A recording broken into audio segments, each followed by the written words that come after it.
Everyone welcome back to my channel. कैसे हो आप सब। आज मैं लेकर आया हूँ एक नया वीडियो। इस वीडियो में मैं बताने जा रहा हूँ कि डेप्रिसिएशन होता क्या है, उसका मीनिंग, उसका इम्पोर्टेंट कॉन्सेप्ट्स को मैं आज डिस्कस करूँगा। तो बने रहिए मेरे इस वीडियो में।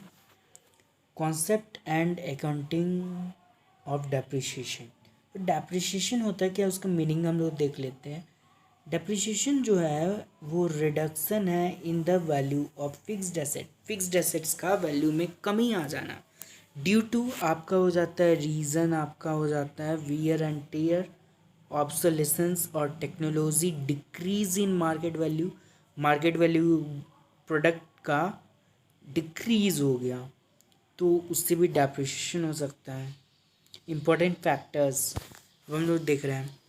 कॉस्ट ऑफ एसेट, एसेट का प्राइस कितना है, एस्टिमेटेड यूजफुल लाइफ कितना है एसेट का, वेट 10 ईयर्स, 15 ईयर्स, 7 ईयर्स कितना का है, एस्टिमेटेड रेसिडुअल और स्क्रैप वैल्यू कितना है।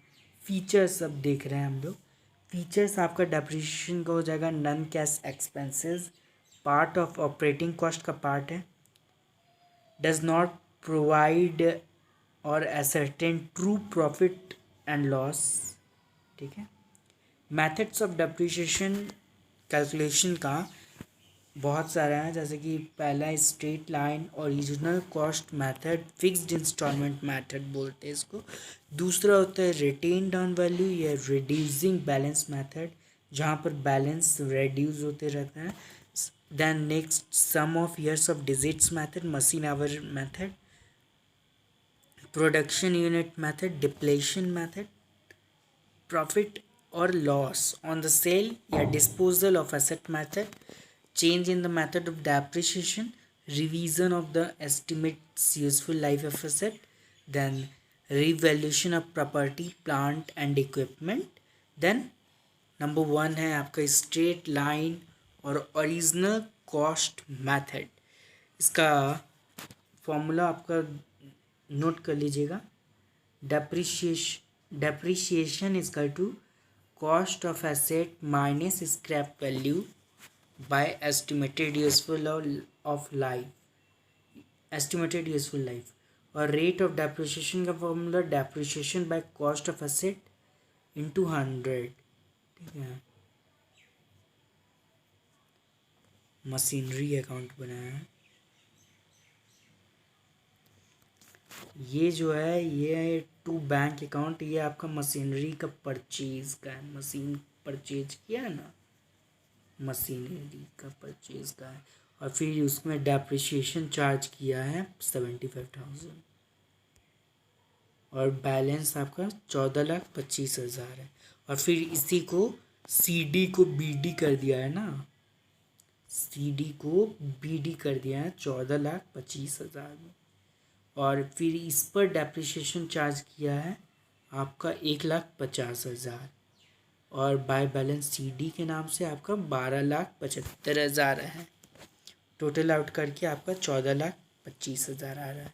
फिर आपका डेप्रिसिएशन अकाउंट बनाया है to machinery account 75,000, machinery account से आया है 75,000। ठीक है। December 31 by profit and loss account 75,000। ठीक है, दोनों को इक्वल कर दिया। और इधर मशीनरी परचेज किया था दूसरे 1,50,000 का, बाय प्रॉफिट एंड लॉस उसका भी 1,50,000 किया है, बराबर हो गया 1,50,000 1,50,000। ठीक है। दूसरा ये रेड्यूसिंग बैलेंस मेथड है, जहाँ पर आपका बैलेंस घटते रहेगा। ठीक है। जैसे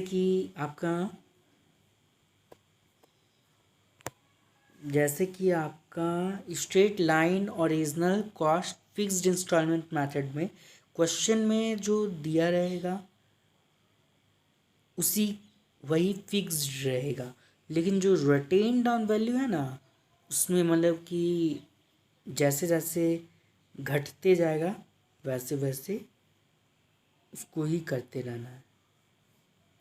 जैसे कि इसका देखिए मशीनरी परचेज का है 15 लाख और उसमें डेप्रिसिएशन 75,000 और जो बैलेंस बचा वो लिख दिया।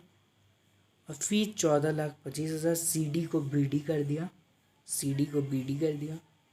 बाय डेप्रिसिएशन अकाउंट इस पे चार्ज किया है, इसी का निकाल दिया है ना। 14,25,000 है, नहीं 1,42,500 है। फिर by balance CD 12,82,500, total out करके आपका आ जाएगा 14,25,000। दोनों इक्वल है ना, 14,25,000। मतलब कि ये आपका क्या है, बैलेंसिंग फिगर है। Sum of years of digit method में ये इस टाइप का है।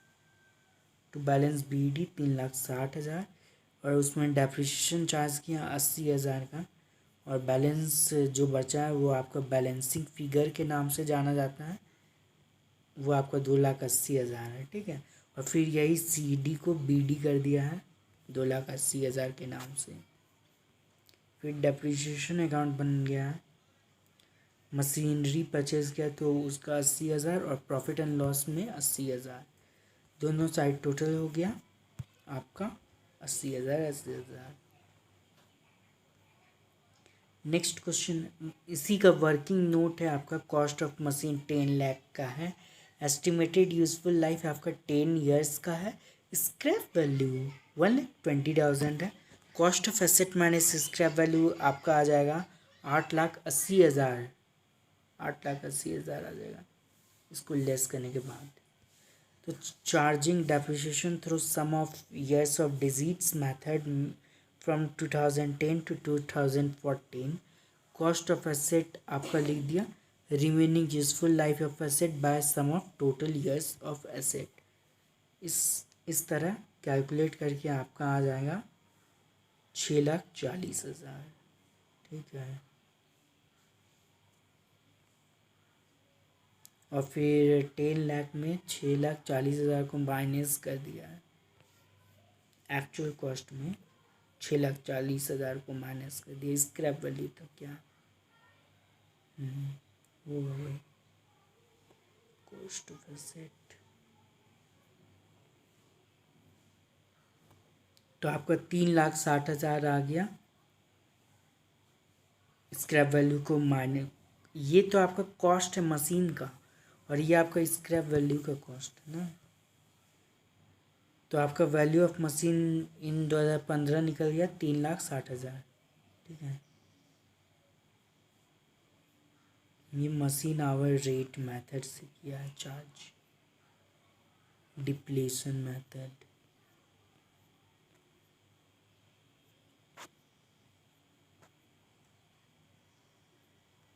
Revision of the estimated useful life of property plant equipment, revision कर रहा है।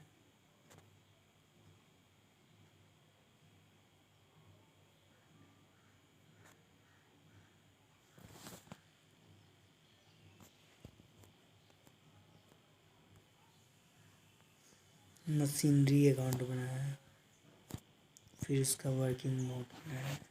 सॉल्यूशन थर्ड है।